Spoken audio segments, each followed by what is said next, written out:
it in my own age. And besides, I should render my country poor service if I suppressed the account of the sufferings which she endured.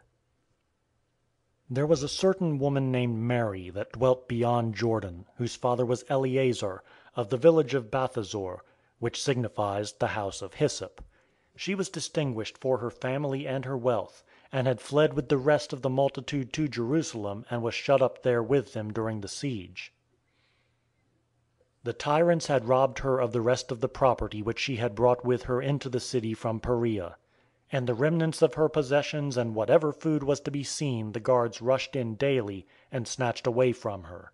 This made the woman terribly angry, and by her frequent reproaches and imprecations she aroused the anger of the rapacious villains against herself.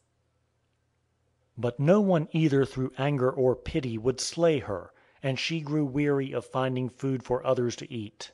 The search too was already become everywhere difficult, and the famine was piercing her bowels and marrow, and resentment was raging more violently than famine. Taking therefore anger and necessity as her counselors, she proceeded to do a most unnatural thing. Seizing her child, a boy which was sucking at her breast, she said, "O wretched child, in war, in famine, in sedition, for what do I preserve thee? Slaves among the Romans we shall be even if we are allowed to live by them. But even slavery is anticipated by the famine, and the rioters are more cruel than both. Come, be food for me, a fury for these rioters, and a byword to the world, for this is all that is wanting to complete the calamities of the Jews."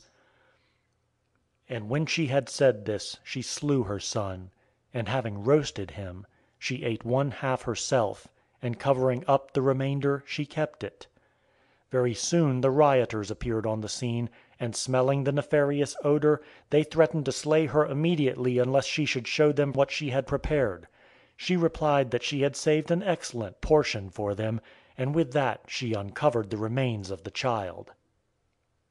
They were immediately seized with horror and amazement and stood transfixed at the sight. But she said, "This is my own son, and the deed is mine. Eat, for I too have eaten.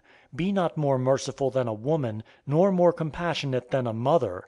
But if you are too pious and shrink from my sacrifice, I have already eaten of it. Let the rest also remain for me." At these words the men went out trembling, in this one case being affrighted, yet with difficulty did they yield that food to the mother. Forthwith the whole city was filled with the awful crime, and as all pictured the terrible deed before their own eyes, they trembled as if they had done it themselves. Those that were suffering from the famine now longed for death, and blessed were they that had died before hearing and seeing miseries like these. Such was the reward which the Jews received for their wickedness and impiety against the Christ of God. End of Book 3, Part 1.